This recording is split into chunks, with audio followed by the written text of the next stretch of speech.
teman-teman, kenalin aku Rifa Ramadhani. Pada video kali ini, Rifa bakal menyampaikan sedikit tentang proses lobby. Yang pertama itu ada bagaimana langkah-langkah dan triks kita sebagai pelobi untuk melakukan lobby. Terus yang kedua, bagaimana langkah-langkah dan triks kita dari sisi sebagai penerima lobby dalam menghadapi si pelobi. Nah, sebelum masuk lebih lanjut, mungkin kita harus tahu dulu nih, apa sih lobby itu? Nah, jadi rekan, lobby merupakan upaya yang dilakukan untuk mempengaruhi pihak lain agar mau mengakomodir tujuan yang ingin kita capai. Lobby merupakan pendekatan awal yang dilakukan untuk mendapatkan dukungan dari pihak lain agar yang dianggap berpengaruh. Nah, baik, mungkin langsung saja ya, apa sih langkah-langkah dan triks yang harus kita lakukan sebagai pelobi? Oke, mungkin di sini kita harus menentukan contoh kasusnya terlebih dahulu ya.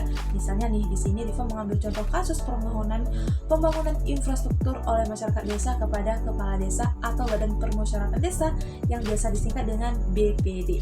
Di mana biasanya kasus-kasus seperti ini sering terjadi di desa-desa termasuk desa Rifa sendiri.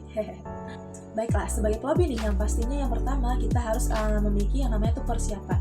Kemudian pelajari kebutuhan atau kepentingan pihak yang akan dilobi. Misalnya kebijakan atau visi mereka terkait infrastruktur.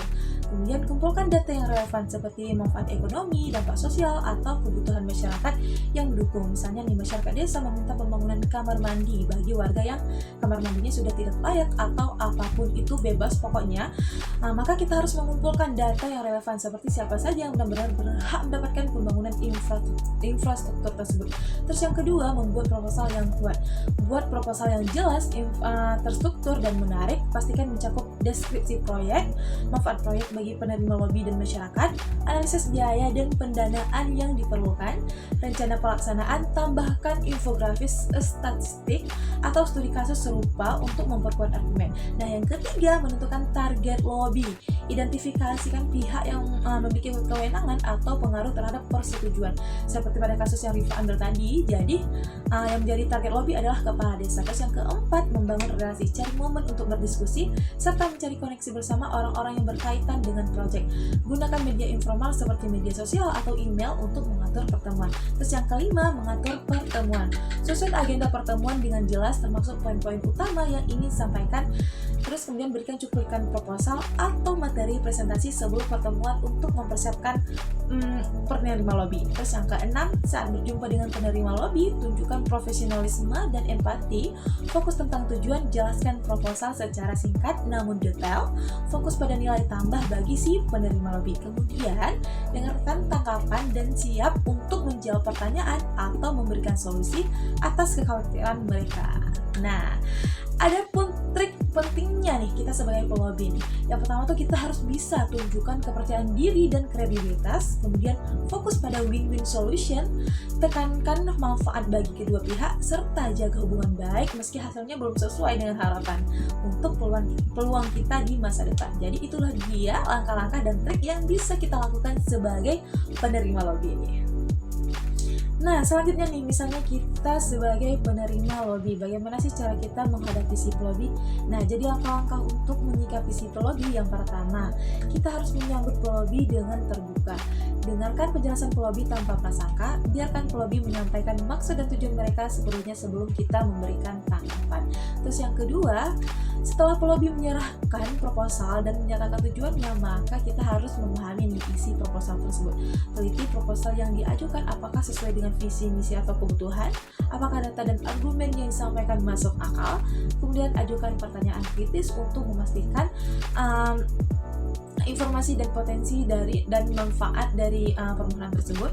Kemudian yang ketiga, analisis risiko dan manfaat, identifikasi potensi keuntungan baik secara ekonomi maupun sosial. Terus kemudian pertimbangkan risiko seperti biaya, dampak negatif pada reputasi atau konflik dengan kebijakan yang ada. Seperti misalnya nih, kita ambil saja contoh yang tadi ya, kayak misalnya permohonan infrastruktur dalam bentuk kamar mandi terhadap masyarakat yang memang sekiranya kamar mandinya itu sudah tidak layak. Jadi sebelum permohonan tersebut kita terima, kita harus memikirkan kayak konflik. Biasanya kan ada tuh konflik-konflik yang sering terjadi di desa-desa dikarenakan nggak setuju nih, masa sih si warga A dibangunkan kamar mandinya sedangkan si warga B tersebut enggak dibangunkan karena kamar mandinya itu masih layak, dan disitulah timbul konflik karena dikira tidak adil. Terus yang keempat itu meminta opsi atau alternatif. Nah di sini kan kita sebagai penerima lobby bisa ditanyakan apakah ada pilihan ataupun solusi lain yang dapat mendukung proyek tersebut dengan risiko yang lebih rendah nih.